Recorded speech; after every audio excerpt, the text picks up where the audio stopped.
Assalamu alaikum, bienvenue à tous, j'espère que vous allez bien. L'islam, ce n'est pas le terrorisme, étant donné que l'islam condamne le terrorisme. Mais il y a des gens pour qui ça plaît pas. Pour eux, il faut que non, l'islam c'est le terrorisme.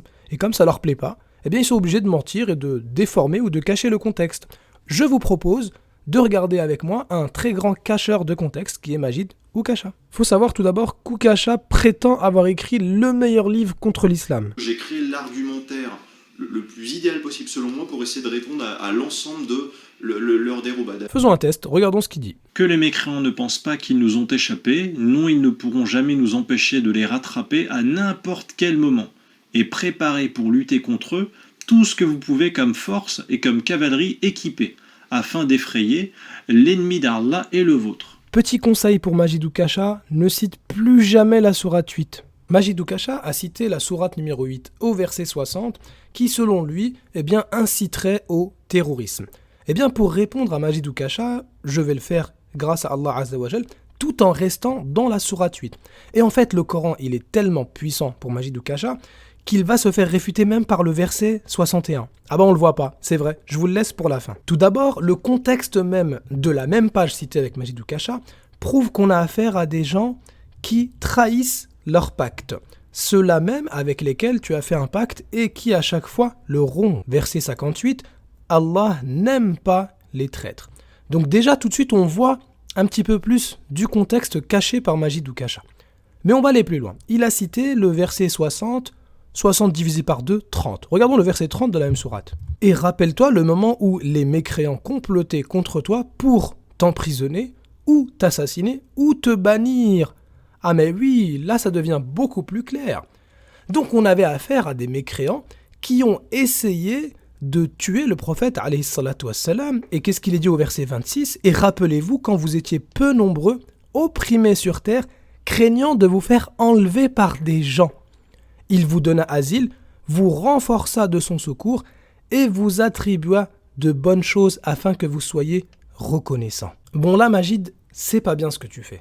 Pourquoi tu caches le contexte ? T'es en train d'égarer plein de gens. Cite la sourate 8 correctement s'il te plaît.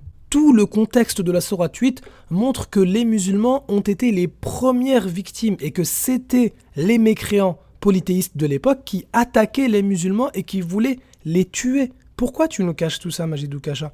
Et ensuite, tu détournes le contexte en prétendant regarder le Coran incite au terrorisme et ainsi de suite. Mais c'est pas bien ce que tu fais. Et après, tu prétends que t'as fait le meilleur livre, la meilleure critique contre l'islam. Non, pas du tout.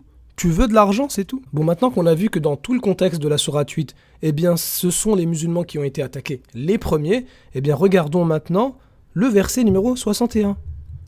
Et s'ils inclinent à la paix, incline vers celle-ci toi aussi. Ah bah voilà, maintenant on comprend mieux Majid. Pourquoi il suffisait juste de faire 60 plus 1 ? Tu sais faire ça plus 1. Tout le monde sait faire plus 1. Ça prouve donc que les mécréants étaient en train d'attaquer les musulmans et qu'ils rompaient leur pacte. Pourquoi tu ne cites pas ce verset ? Alors bien sûr, petite parenthèse, ça sert à rien de venir en commentaire et de me dire oui, ce verset a été abrogé selon un tel. Non. On n'a aucune preuve, ni du Coran, ni de la Sunna, que ce verset a été abrogé. Mais ce qui est le plus important ici, c'est que Majid cacha le contexte de la sourate 8. Et pourquoi il le fait selon vous ? Parce qu'il est obligé de mentir sur le Coran pour prouver que selon lui, le Coran appelle au terrorisme. Alors que c'est pas le cas, puisqu'il est obligé de mentir pour le faire. Bon maintenant si on résume, Majid, pourquoi t'as fait ton livre ? Mon livre est un argumentaire complet, le plus complet possible, pour essayer de nuire à tous ces arguments-là si vous voulez triompher en débat face aux musulmans. Non, ça va pas passer là, répète. Mon livre est un argumentaire complet, le plus complet possible. Ne sois pas pressé, répète bien l'objectif de ton livre, comme ça on comprend bien. Mon livre est un argumentaire complet, le plus complet possible, pour essayer de nuire à tous ces arguments-là si vous voulez triompher en débat face aux musulmans. Et c'est donc ça ton livre. Cacher le contexte, obligé de mentir.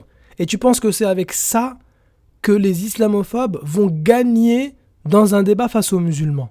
Non mais sérieux quoi. Moi par exemple qui suis né en France, du coup je fais quoi alors ? Enfin selon le... Écoutez, vous m'êtes fort sympathique, mais dans une politique de remigration, je vous dirais de rentrer chez vous, ouais. Mon peuple, pour moi, c'est la France. Je défends les Français et la France avec ce livre qui me coûte beaucoup, effectivement, parce que c'est un livre très dangereux à écrire. Je le fais vraiment par devoir. Et dans l'absolu, je trouverais pas ça très sympa, effectivement, qu'on me fasse partir. Rentrez chez vous, ouais. Rentrez chez vous, ouais. Ah, d'accord.